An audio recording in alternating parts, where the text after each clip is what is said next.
Cool. And I'm going to admit everybody now.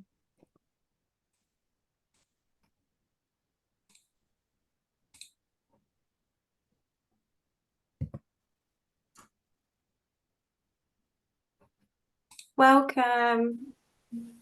Welcome, everybody. Good to have you with us. Thank you for joining us, and welcome to this CAPE conversation, all about helping people managers to help their teams deal with grief and loss. And we are collaborating today with Birmingham Hospice and have Suzanne and Beth here with us, who will introduce themselves shortly. My name's Lindsay Kitching, and just a couple of bits of housekeeping to start with. So we are using a Zoom platform here, and we'd encourage you all to keep on mute if possible. Happy to see smiley faces on camera while we're talking. Please use the chat function to ask any questions or share any reflections with us. And then when we get to the end of the webinar today, there'll be a chance to ask some other questions too, if you'd like to. You will see that we are recording this so that we can share it with you and with others that weren't able to attend. So again, when we get to the end, if you want to ask any questions where we stop recording, then we have that option there too. If you are able to, just put in the chat and let us know where you're from, and maybe, you know, what's brought you to this webinar today as well. We'd love to hear from you. And if you have any questions, if there's anything that you'd like to know, then as I said, just put that in the chat as we go throughout.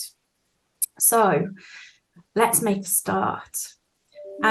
When we think about managing people at CAPE, for us, it's all about having the courage and confidence to have the conversations that matter. And there are many conversations that are important when we think about managing others.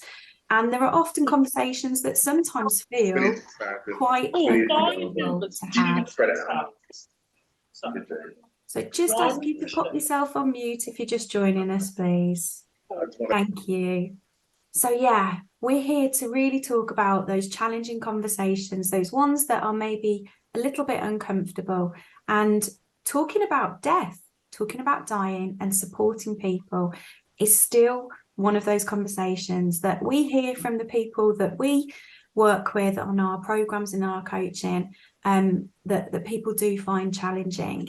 And today and this week, it's National Grief Awareness Week. And so you might have seen some people sharing some insights across social media platforms about grief and the impact upon individuals, and especially in the workplace.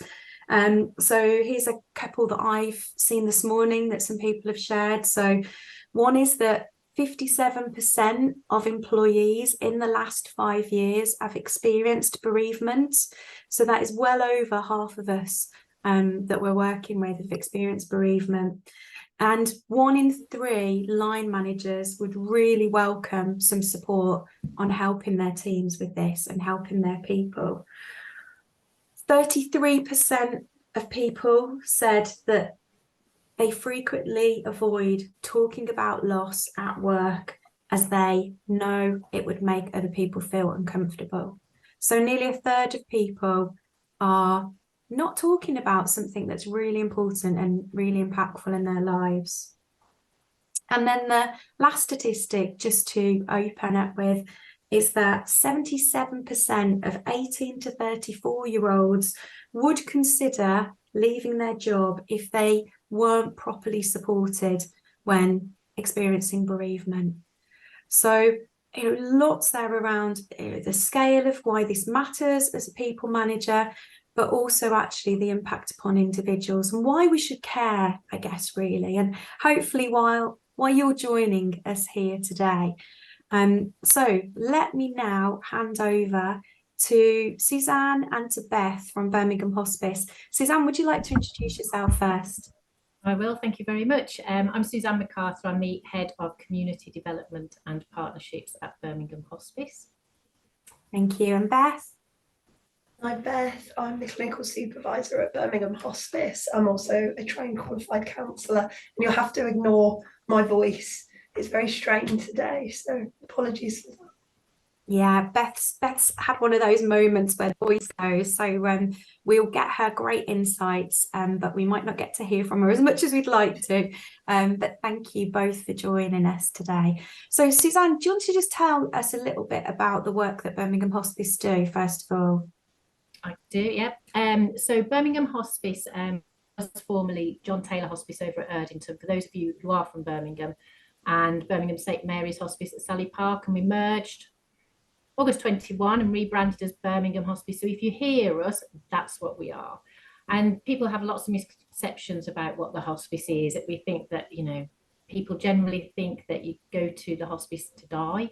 And once you go in, you never come out. Well, actually, our work is all focused around promoting quality of life and quality of living for the patient, and supporting that whole family unit as well through that journey and beyond, when their loved one has died. At any one time, we've got 1,000 people on our books, and we provide a whole range of services, from clinical support, psychological support, emotional, social, spiritual, and 90% of our work is actually in the patient's own home. So the majority of people that we support actually don't even set foot in a hospice. The important things to know: we're free at point of delivery, so we don't charge for any of our services, and we provide free care to any adult across Greater Birmingham. It doesn't matter what people's backgrounds are. And we also provide counselling and support for children and young people, patients who have been under our care as well. Yeah, thank you. And so it was really important to Naomi and myself, as the sort of directors at CAPE, that when we're talking about subjects like this, we get people like Suzanne and Beth here to help us. Because as individuals, we might struggle to know how to talk about loss and how to describe it, or actually to start off with what actually it is. So Suzanne, Beth, do you just want to share with us, to help us really start the conversation, I guess, what is bereavement? What is grief? Yeah, so there's a really nice quote by a man called Wilson, who put forward a theory called the whirlpool of grief, which we use in the world of bereavement quite often. And it gives a really nice definition of the terms that we're talking about today. So he said that bereavement is what happens to you, so the actual thing. Grief is what you feel, and mourning is what you do, so the process that you go through following a loss. And it's important to say here that a loss is having something or someone leave or be taken away from you. So it doesn't necessarily always have to be a person. It may be lots of different kinds of types of losses, like relationships changing, or our mental health, maybe death or loss of a pet, our physical health as well, which is something that we work with at the hospice with our patients. So loss is really broad. But yeah, today in particular, we're going to be focusing on that bereavement of a person, that loss of a person, loved one. Can I just say as well, Lindsay, I'm just aware that there are going to be people online that will have experienced the death of a loved one. So just to be mindful, people who are listening, that there might be some triggers for you, and just to take care of yourself. So if you feel that it's too much and you need to leave, we won't be offended or anything, but the important thing is to look after yourselves. Yeah, thank you, Suzanne. Yeah, and that's one of the reasons why we're recording this as well. So we'll share the recording with you afterwards if you feel like you need to leave today. So it's important, isn't it, just to get that common understanding, and also the common understanding of the language here as well. So there are often terms that people use, but without really understanding them, we might not use them in the right way. And I guess that sort of leads on to, why is this important for managers? Why does this matter? I shared at the start a couple of statistics, but Suzanne, tell us a bit more about really, the work that you're doing in terms of supporting corporates and why this matters. Of course. So on the back of a report that Marie Curie produced in 2021, and this was post-COVID, and obviously lots of people suffered the death of a loved one during COVID, and it had a massive impact on work and the work environment. And some really important, more statistics for you, stats came out that, you know, about 60% of employees, when they were interviewed, felt that the grief was still impacting on their work performance months and months after the death of their loved one. And for me, that's, you know, it's important for employers to be aware of that grief process even more so, because the knock-on effect, as you said, Lindsay, the knock-on effect of people considering leaving work following the death of a loved one has a massive impact on our economy. Another, I think it was the UK Bereavement Commission that produced a report that also said actually 5% of people actually do leave the place of work within 6 months of having a bereavement because the support hasn't been in place. And we know through our conversations with employers and through statistics that, you know, people are worried about taking time off work when they're having, you know, they're going through bereavement because they're worried about job security. About a third of the colleagues don't know what to say to somebody when they come back from bereavement leave. And so the work we're doing is about building compassionate workplaces so employers and employees feel confident and feel skilled enough to actually approach those conversations, to talk about that person's loss, not to be scared to approach them, and help them feel included and to know those processes that they need to go through to support that individual back to work. So we do retain staff. We are seen as good employers, and we can support that person through that journey. Yeah. And you know, as we started to talk about when we were first talking about doing this CAPE conversation, it's because death does affect everybody, doesn't it? At some 100%. Point in our lives, it's a, you know, a natural process, and yet actually the way that workplace and the way that individuals are equipped to have the conversations about it and have them in the right way, there's still a massive gap, isn't there? It is. And if you think about it, the amount of time we spend at work compared with our work community compared to the amount of time we spend with our family and our support network, actually it's really off balance. We spend more time at work, and if we can't get that support and that supportive environment at work, that is going to have a massive impact on our grieving process. And that's why as a hospice we've developed our corporate bereavement training programs to go out and start developing those skills within those workforces and workplaces to ensure that people are feeling supported and feel confident to support someone. Yeah, I think it's something like 80,000 hours we spend at work on average across a lifetime, which is a huge amount of time, isn't it? And you know, something else I heard last week was around the impact that us as line managers can have on individuals is actually, and particularly on their well-being, and when it comes to having, you know, conversations around life events, is more significant than our GP, our doctors, and you know, equal to or more significant than our partners. So you know, that's huge, isn't it? Beth, from your perspective, when you're working with people, are you hearing, you know, similar themes coming through?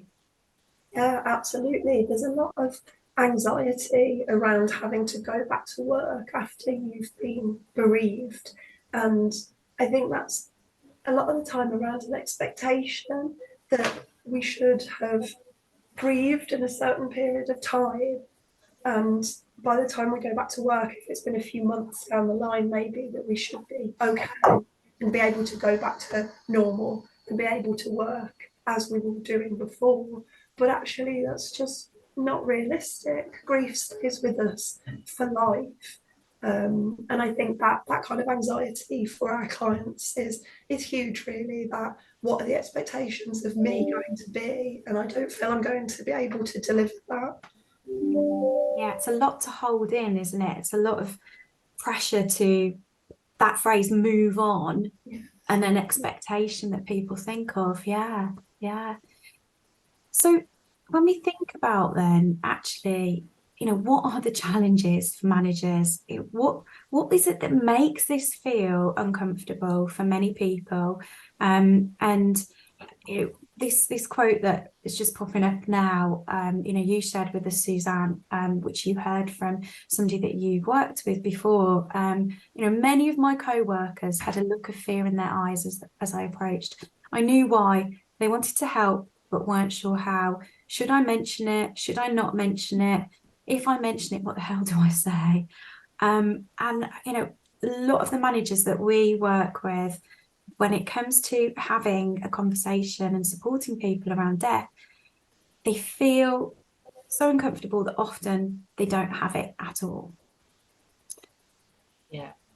And let's be honest, death, dying, it is a taboo subject in our society. Even after COVID, when we were having those figures coming up twice a day, I honestly thought, oh, people are going to start talking about death and dying more openly now, and it's been brushed straight back under the carpet. And I think, it's because it's such a taboo subject as a society generally that people don't know what to say. They've got a fear, if I say something, I'm going to upset that person. And the reality is that person is really devastated already. That, yes, there are things that we would avoid saying, but generally, to acknowledge that somebody's loss is really, really important. So yeah, I think it's more of a fear of not knowing what to say, stops people from addressing it, and I'd say naming the elephant in the room. Yeah, or a fear of maybe upsetting people and then not knowing how to deal with that. Yeah. Beth, what about from your perspective? What have you heard? Yeah, exactly the same kind of things, really. And what I always tend to say to people is that by asking somebody if they're okay, or by mentioning their loved one, like Suzanne said, they're already devastated, they're already upset. You're not making them upset by talking about that person. You're giving them the permission to talk about their loved one and giving them permission to grieve, which is really important because, again, there's a lot of expectation there around thinking that the grief will go, or when are they going to feel better? And that can make us feel really uncomfortable as well.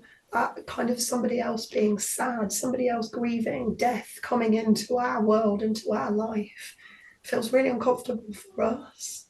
Yeah. And as humans, we want to help people, don't we? We want to fix and we want to, almost rescue sometimes. And so that leads us, and we'll talk about a bit later around, how to have these conversations, but it often leads us to say maybe not the right things, or, acting in a way that we think is being helpful, but really it's not. And I think it's very common for managers to make assumptions as well, and for colleagues to make assumptions about, we hear lots of common phrases, and people expect, for grief to be, people to have worked through grief and be over it after a certain time, which we know is a load of rubbish. And there's assumptions that, once somebody comes back to work, okay, they're getting on with it. There's an assumption that people don't want to talk about their loss. Actually, they do. They still want to talk about their loved one because their loved one is there for them. So I think there's lots of, there's that aspect of assumptions around that people can make around somebody coming back from bereavement leave as well, and what they're going through. But it's people having to almost like wear a mask as well, I think. You go back to work and you want to be a professional and you want to do your job, so you put that mask on, and then other people, again, assumptions, assume that you're okay, that you're doing okay, so they don't need to ask. But actually, it is just a mask, really, in order to do a good job. And I think people are so scared of saying the wrong thing as well, just going back to that they don't say anything at all. I think it's such a shame how much that scares people about saying the wrong thing, because we're all human, we all make mistakes, we all say the wrong thing. So actually, it's about taking responsibility for that and apologizing if you don't know what to say, or saying I don't know what to say before you say something about their bereavement, because at least then you're acknowledging it. Yeah. And we'd love to hear your experiences in the chat if you feel able to do so around, if you're a manager, how do you feel about, supporting and talking to your co-workers? Or, how has maybe somebody really helped you if you've experienced bereavement? If you're able to, we'd love you to share in there. So, we've covered a lot of these common challenges through our discussion there. People don't know what to say. They're worried about upsetting the person, saying the wrong thing, using the wrong words. And we'll talk a little bit more about that later too, around, what are the words to say and not to say. How to make time for this. Often we hear from managers that come on our programs that if I ask somebody how they really are and we take the lid off it, it's going to take a lot of time. And I'm busy as a manager, I've got lots going on. How do I do that? And so there's this, conflict that people feel as well around, I want to have a great conversation about this, but I haven't got time. And this isn't really a in passing conversation, perhaps. And as you said, Suzanne, it's making assumptions about what people want and don't want. Often, we can do that, which isn't helpful. And as we talked about here, thinking that grief has a timeline and an end timeline to it, and thinking that people move on. And our own discomfort. A big part of this is acknowledging where are we coming from here, from our own experiences, and how equipped we feel to talk about subjects that might feel uncomfortable. So thinking about then actually practically, what can we do? How can we support our colleagues or support the people that are in our teams? What are some of the key things that we can do here? Perhaps let's start with actually, how do we notice that somebody is experiencing grief? So as part of our training, we do talk through the physical and the emotional and the behavioural sort of symptoms that you may observe from people. And I think the difficulty is that people don't understand that you have got those physical signs of grief as well. People expect the emotional sides and signs and symptoms. We expect people to either be upset, resentful, angry, all of those things, or even, we might not expect them to be happy, but people can be happy and relieved as well. So there's a whole mixture of emotional symptoms, but people don't think about those physical symptoms. And I think in the work environment, actually, these are some of the most important, because we don't realise the impact on the person's work and performance as well, and their interactions with other people.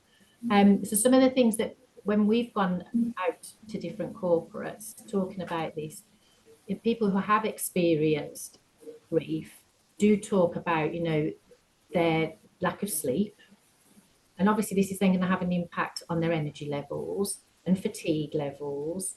People have sort of an over sort of hypersensitivity to noise as well. So if, a lot of people now are sitting in big open plan offices, and that oversensitivity actually will have an impact on how somebody can concentrate and be able to focus on their work as well.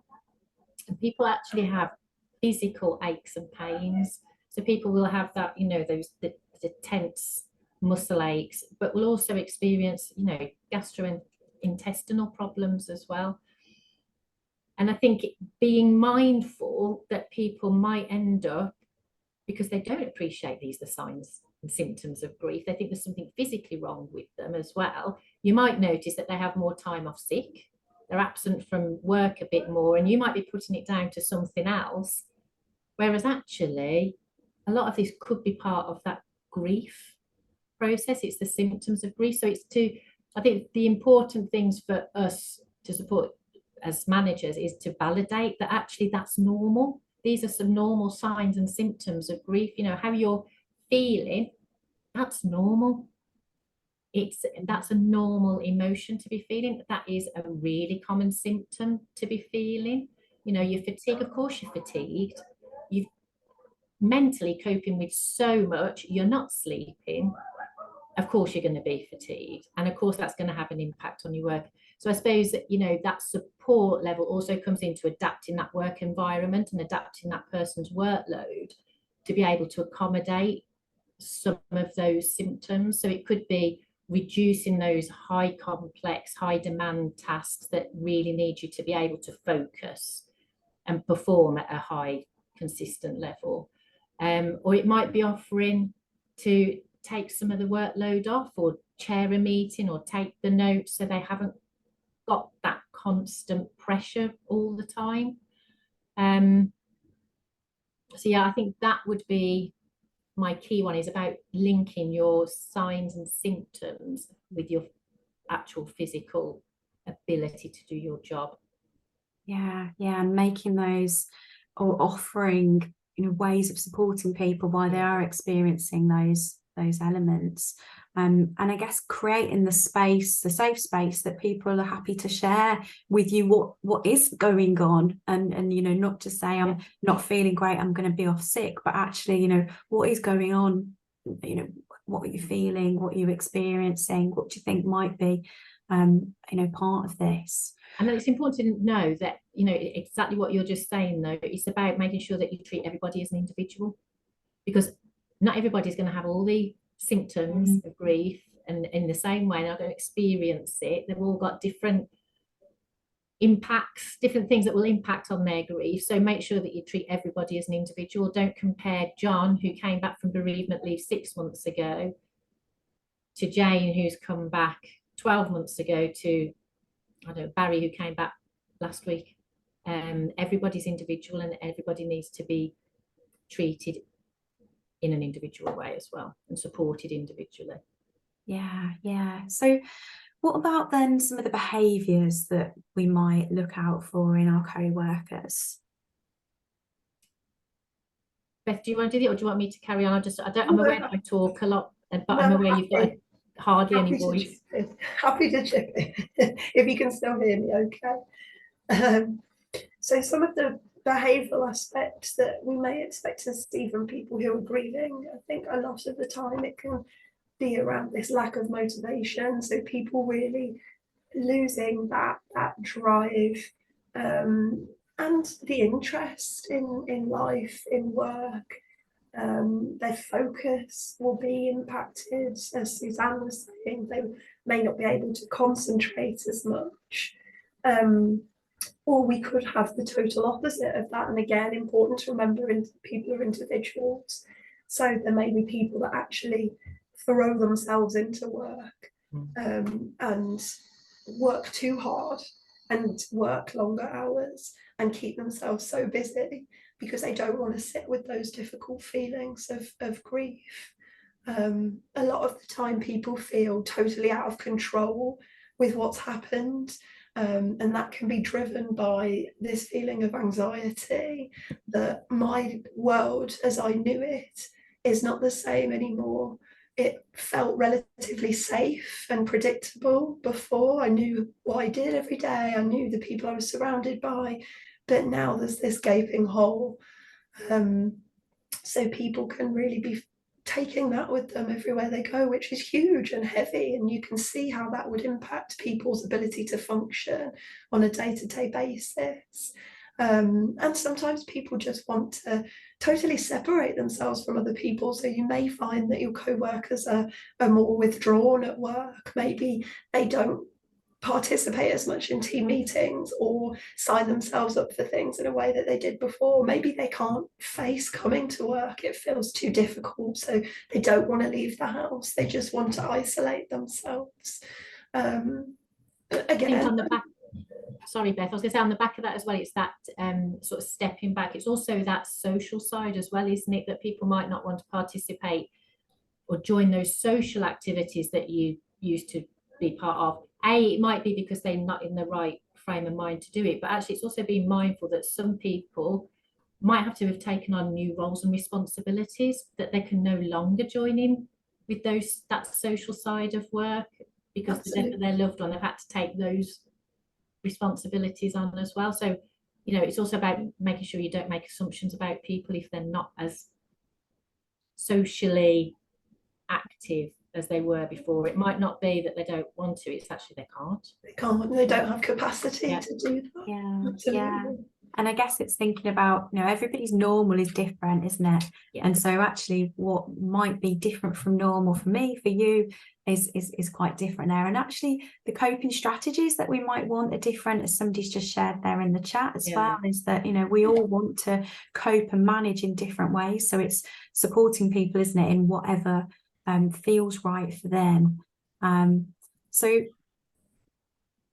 there's I guess a little bit here around actually just taking a moment to think about the link between grief and mental health as well. And perhaps, Beth, if you can share with us, how this link, happens, and what as managers, what's co-workers is important for us to know about this link. Well, I think there's two things really. So first of all, to say that mental health difficulties, if somebody's got a pre-existing mental health condition, that can be a factor that impacts the way that they then grieve. It might be that they don't have the same level of resilience as somebody else, or the ability to cope in the same way that somebody without this mental health condition did in the first place. So thinking about an anxiety disorder or depression. So it's important to remember that. But then also as well, I think it is possible that grief can sometimes lead to people developing a mental health issue. And there's a scale really, and we're all on that scale. All of us have mental health. And to feel depressed and sad and angry, all of those things after somebody's died is normal, and it's expected. And it's situational depression, it's reactive depression to something that's sad that's happened. But then not everybody who's been bereaved will become depressed. And I think in my experience of working with clients, it's really working with that profound sadness and noticing that there may be an issue if we've been working with that client for quite a while. If we're thinking about years, months, and they're really stuck in that grief and they just cannot go back to normal life, they cannot participate in normal life again, that's when we'd sort of be thinking, has this become more than grief? Has this become a mental health issue? Yeah, and so if perhaps you're working with somebody or you're managing somebody and you have maybe some observations, some reflections here, what would you recommend for them to do? How could they best support somebody if this as you described there, Beth, might be happening? Yeah, I think listening, first of all, holding that space for somebody and it being this safe space to do that. I think as human beings, we always want to jump to a bit of a solution focused approach and let's fix this problem. But actually with grief, there's not always there's not a problem to fix. It's not a problem.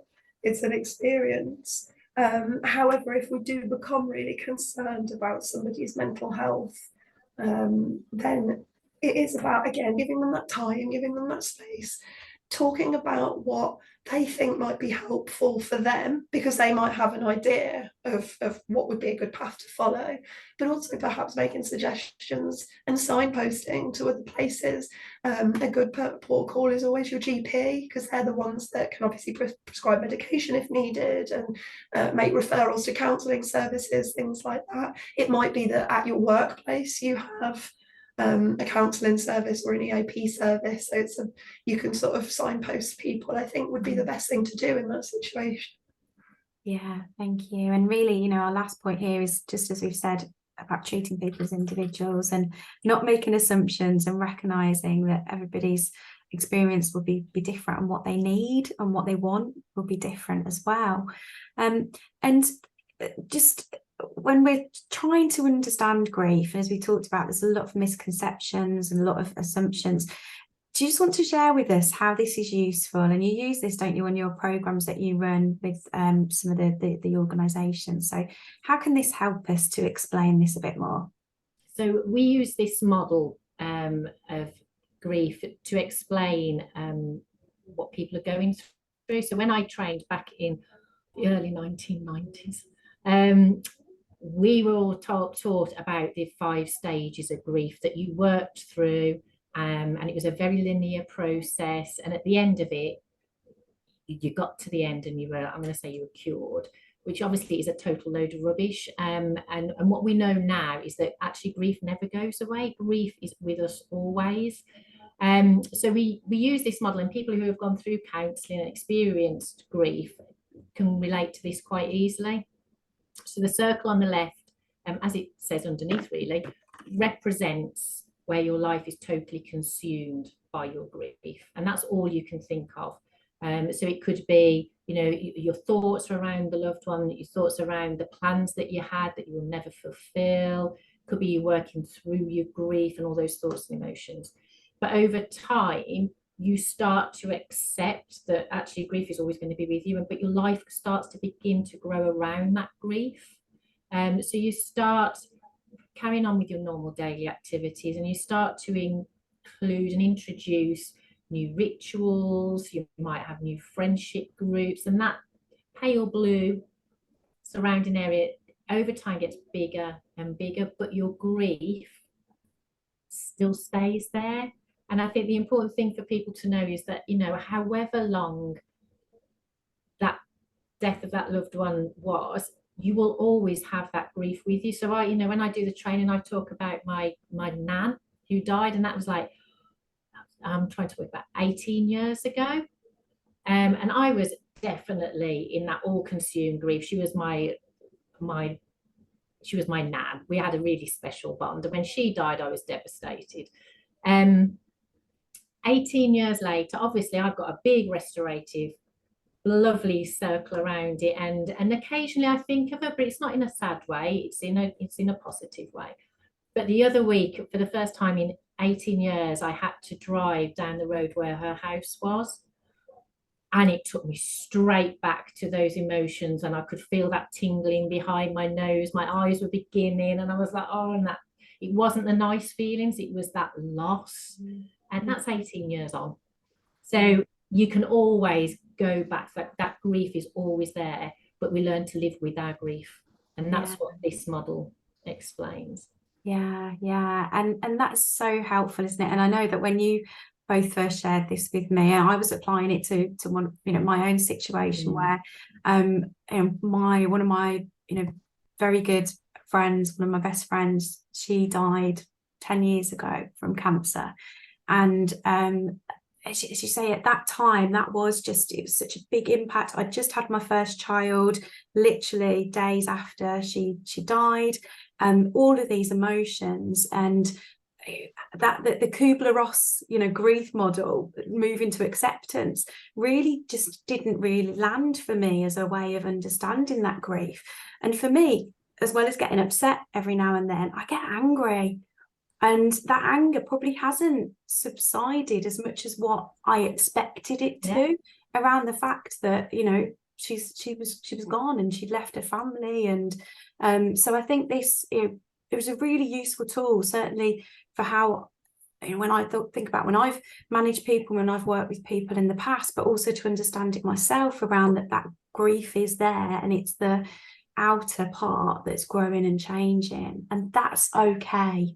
That's the big thing, isn't it? This is okay. It's normal. It's normal. It's normal. Yeah.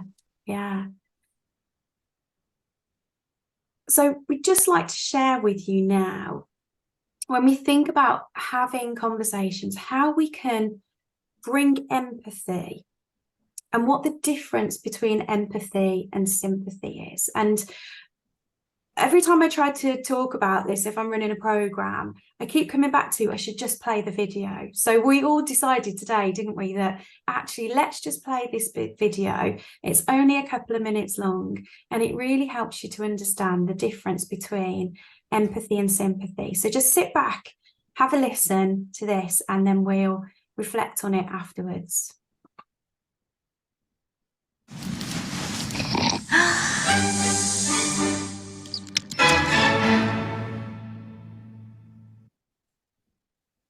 So what is empathy, and why is it very different than sympathy? Empathy fuels connection. Sympathy drives disconnection. Empathy, it's very interesting. Teresa Wiseman is a nursing scholar who studied professions, very diverse professions where empathy is relevant, and came up with 4 qualities of empathy. Perspective taking, the ability to take the perspective of another person or recognize their perspective as their truth. Staying out of judgment, not easy when you enjoy it as much as most of us do. Recognizing emotion in other people and then communicating that. Empathy is feeling with people. And to me, I always think of empathy as this kind of sacred space when someone's kind of in a deep hole and they shout out from the bottom and they say, I'm stuck, it's dark, I'm overwhelmed. And then we look and we say, hey, you climb down. I know what it's like down here, and you're not alone. Sympathy is, ooh, it's bad, no, you want a sandwich? Empathy is a choice, and it's a vulnerable choice, because in order to connect with you, I have to connect with something in myself that knows that feeling. Rarely, if ever, does an empathic response begin with at least. Yeah. And we do it all the time. Because you know what? Someone just shared something with us that's incredibly painful, and we're trying to silver lining it. I don't think that's a verb, but I'm using it as one. We're trying to put the silver lining around it. So, I had a miscarriage. Oh, at least you know you can get pregnant. I think my marriage is falling apart. At least you have a marriage. John's getting kicked out of school. At least Sarah is an A student. But one of the things we do sometimes in the face of very difficult conversations is we try to make things better. If I share something with you that's very difficult, I'd rather you say, I don't even know what to say right now, I'm just so glad you told me. Because the truth is, rarely can a response make something better. What makes something better is connection.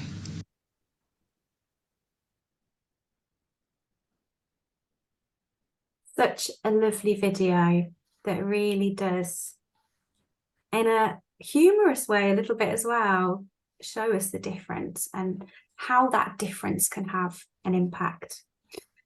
So, practical things then that we can do at work for our colleagues, for the people that we might be managing. When we think about the early days and when somebody's first experiencing a bereavement, what can we do to support them?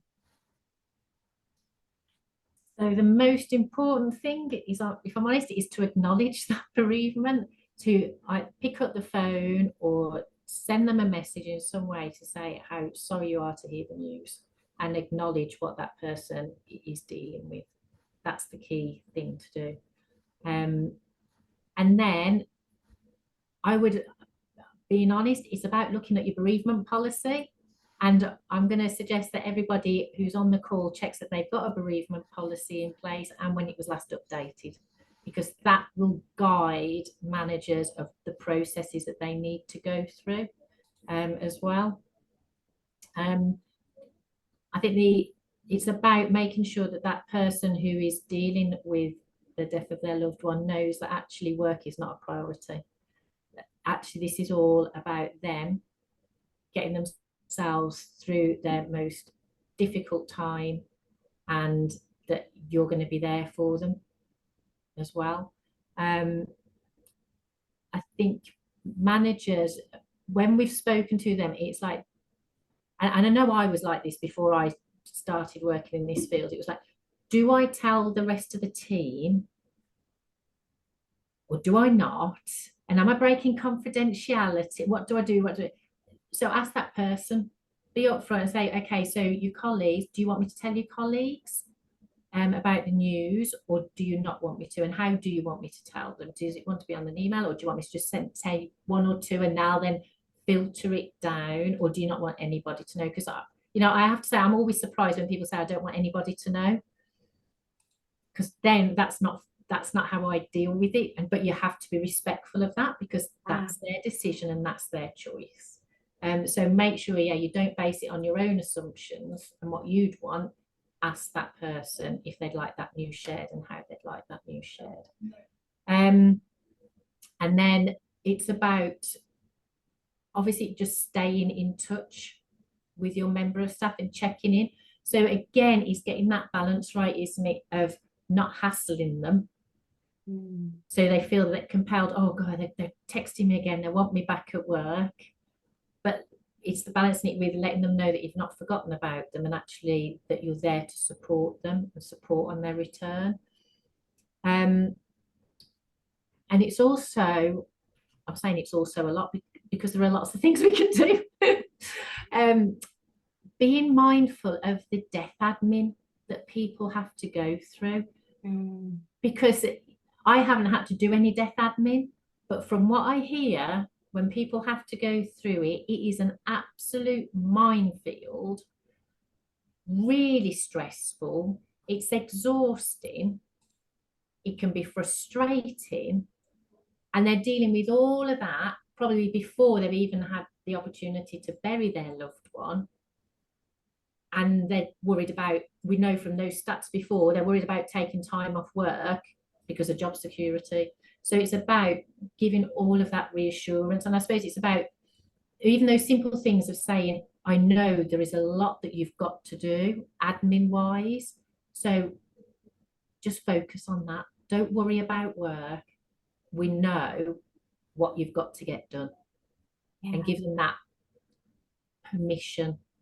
Yeah, and you're right, aren't you? Because unless you've experienced it, you don't know the amount of paperwork and the amount of often unraveling as well. Everything.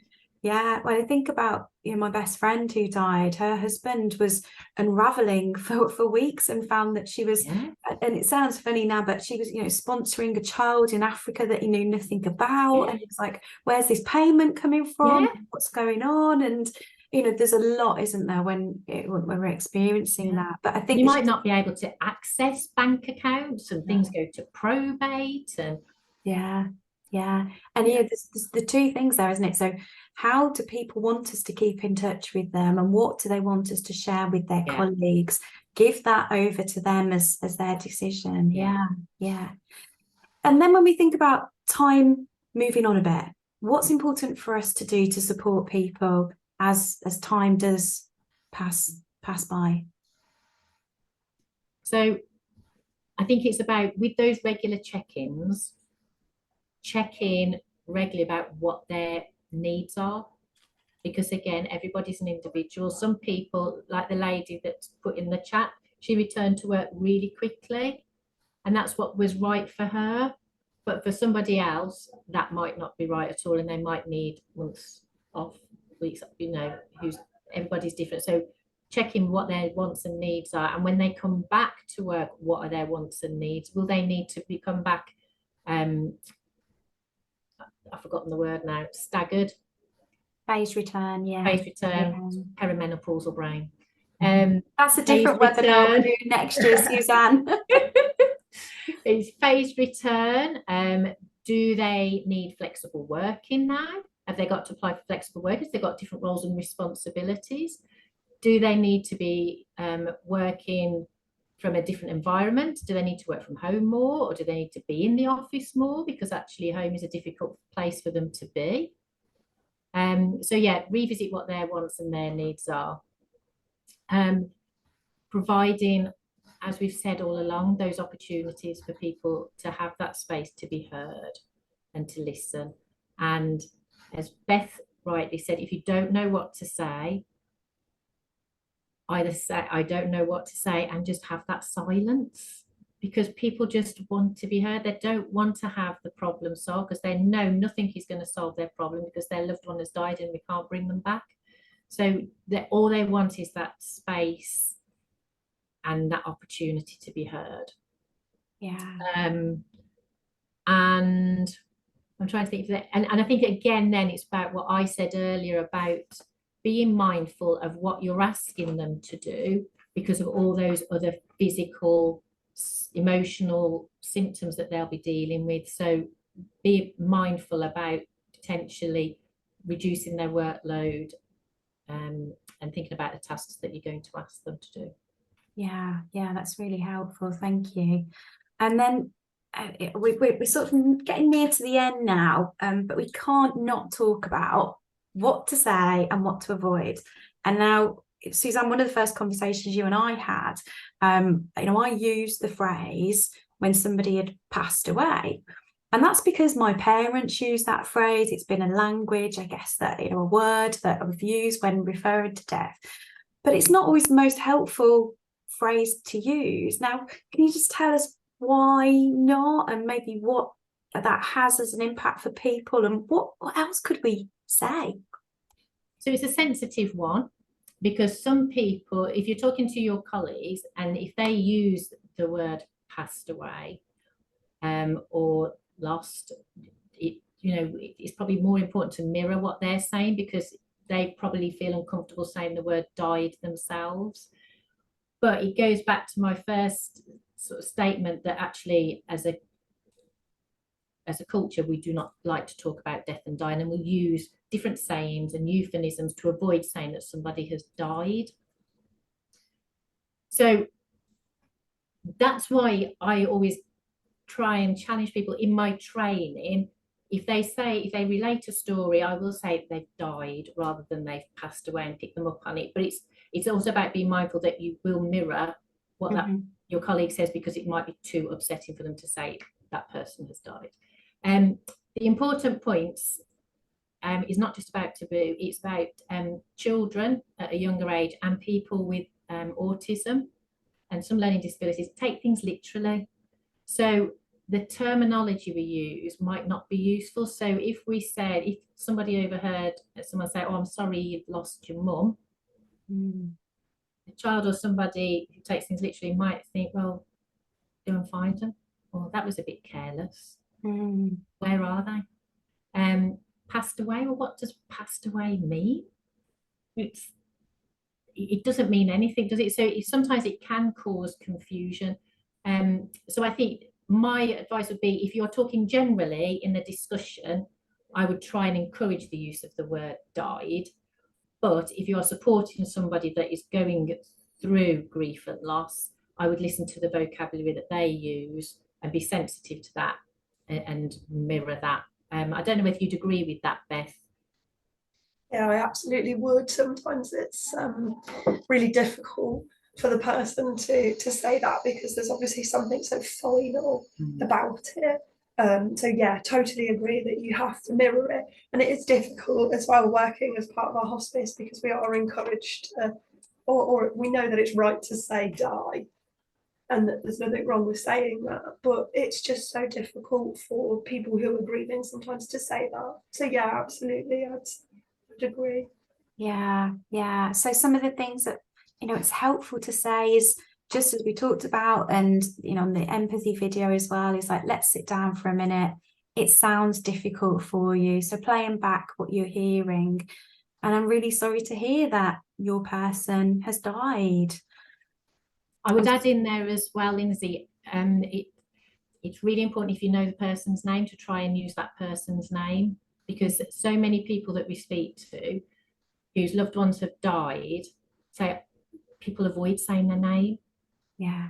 And that's because of our fear of upsetting them. If we say John's name, it's going to cause tears. Actually, it's not. It's going to cause comfort that somebody knows that you're thinking about John. Yeah. Lovely. Yeah, so finding ways to, as we've said about before, saying, I don't know what to say, but I'm here, or, I'm sorry, and I'm here to listen. You might not be ready to talk, but when you are, I'm here. I can't imagine what you're feeling, because even if you have lost somebody, your feeling of loss might be different to that person as well. And connecting, who wouldn't feel like that in your situation? And perhaps some of the things here, that aren't so helpful. Anything that you want to mention about these, Beth and Suzanne? I think for me, it's that I know how you feel. I think that's a really common one that people use to try and comfort the other person. Exactly what you've just said, Lindsay. People, you may have experienced the similar, the death of a similar relative. So it could be the death of a child. You've both experienced the death of a child. Your experiences are going to be very different to each other. So actually, you don't know what that person's feeling. All the stuff that makes that person, their cultural background, their past experiences, their social situation, all of those different things will impact on how they're grieving. So you're very different. The other thing is, as soon as you say, I know how you feel, you take the emphasis off supporting that person and you're putting it onto you. So that focus goes from them onto you. So avoid that. Instead, it's, I can't imagine how you're feeling. That must be really hard. Yeah. The other things, it was a blessing, or they're better off now, assumes that somebody's got a faith. Mm-hmm. And also, don't assume just because somebody's got a faith that that's okay. I was listening to, he's the GP, I don't know his name, he's a Muslim GP, a young GP on television, and he was doing a podcast a few weeks ago. And he was talking about the experience when his dad died while he was at university, and he came back to follow all the Muslim rituals around death and burial. And he said, I've got a very strong Muslim faith, or Islamic faith.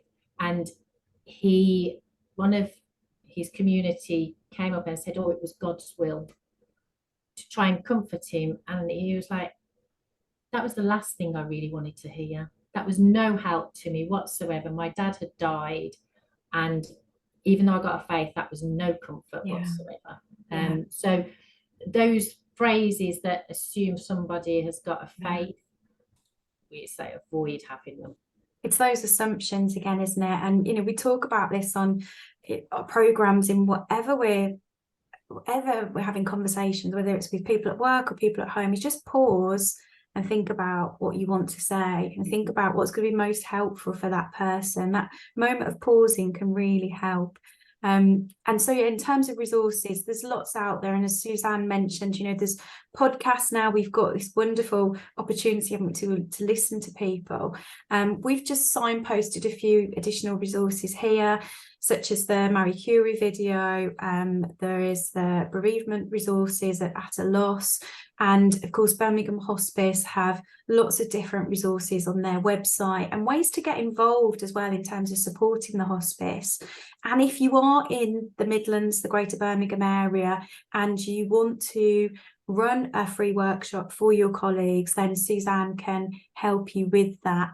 And I'm imagining that there are other hospices regionally around the country that are doing similar things if you're not based in the Midlands, or indeed if you're based outside of the UK.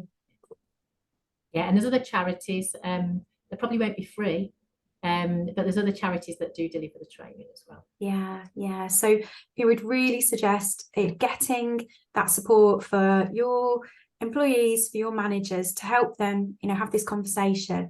We will be sharing this video with you, so feel free to share the video with people too. And we will also, through our LinkedIn page, if you have any questions, we'll share them with Suzanne and with Beth to help you with those as well. We can connect you there. So as we said, we've recorded this for the purposes of sharing widely and being able to connect with lots of other people. I am going to now stop recording, and if anybody